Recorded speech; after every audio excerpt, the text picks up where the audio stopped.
warahmatullahi wabarakatuh. Bismillahirrahmanirrahim. Alhamdulillahirabbil alamin. Wassalatu wassalamu ala asyrafil anbiya'i wal mursalin wa alihi wa sahbihi ajmain, amma ba'd. Nama saya Gepena Rupadila dengan NIM 12470500011. Tanggal rekaman 31 Oktober 2024. Di sini saya akan menjelaskan materi tentang pelafalan harokah dan sukun, seperti yang sudah ditugaskan mencatat sebelumnya. Nah, ini saya akan menjelaskan langsung saja ya. Jadi dari materi yang kita simak itu menjelaskan tentang pelafalan harokah dan sukun. Nah, itu ada huruf, ada mahrujnya, dan juga ada sifatnya. Nah, huruf itu bisa disebut juga huruf Latin. Nah, itu ada dua, ada huruf vokal dan ada konsonan ya. Kalau misalkan ininya di Indonesia, kalau huruf vokalnya A, I, U, E, O, kalau konsonannya kayak B, C, D, F, G. Mungkin kalian juga sudah pada tahu ya. Lalu, apa sih huruf? Dalam huruf-huruf itu, huruf Arab itu ada makhraj dan sukun. Lalu ada harakat atau vokalnya dalam bahasa Arab itu ada A, I, U. Nah, dalam huruf hijaiyah, untuk melafalkan huruf hijaiyah kita harus mengenal harokat.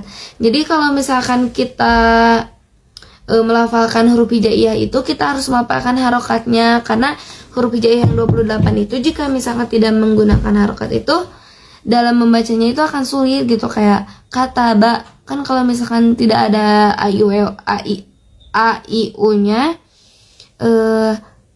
fathah, kasroh, dan sukunnya, fathah, kasroh, dan domahnya itu bakalan jadi susah membacanya. Nah, lalu kita mengenal huruf berhenti atau huruf mati atau sukun. Nah, jadi bukan hanya ada A, I, U atau fathah, kasroh, domah, tapi ada juga sukun yang mematikan kayak uktub. Nah, yang akhirnya itu pakai sukun gitu. Nah, lalu apa sih harokah? Harokah itu menjauhkan huruf dari mahraj. Sukun adalah mendekatkan huruf ke mahrajnya atau kembali ke mahrajnya atau berada di mahrajnya sedangkan dia berhenti di mahrajnya. Lalu harokat di dalam bahasa Arab itu seperti yang tadi sudah dijelaskan, ada fathah, kasroh, domah. Lalu ada juga sukun. Nah, fathah itu kalau misalnya kita baca jadi A. Jadi membuka mulut atau rahang A. Membuka mulut atau rahangnya itu dibuka ya, A. Nah, contohnya seperti baban menggunakan kasroh, menggunakan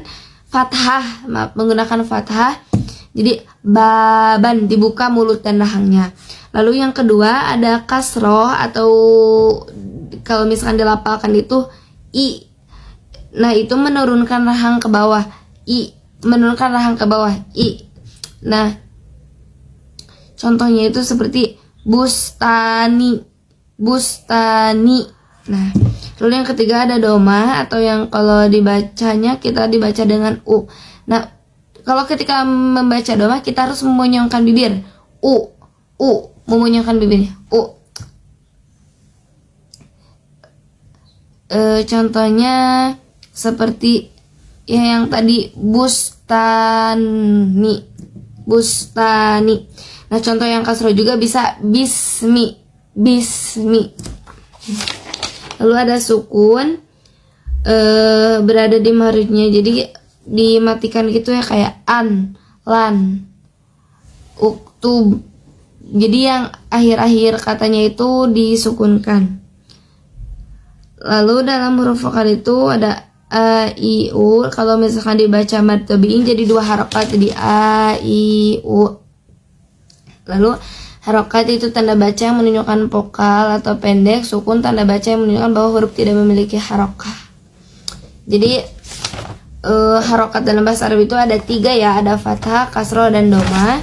Lalu ada sukun, jadi berbeda. Sukun itu bukan harokat. Harokat di dalam bahasa Arab itu hanya ada 3. Mungkin sekian materi dari saya. Alhamdulillah. Rabbi zidni ilma warzuqni fahma. Ya Allah, kasihkan lisanku untuk melafalkan ayat-ayat-Mu. Amin. Sekian dari saya. Wassalamualaikum warahmatullahi wabarakatuh. Everybody asking how we doing, say we good. Don't need no one to tell me how to live. Just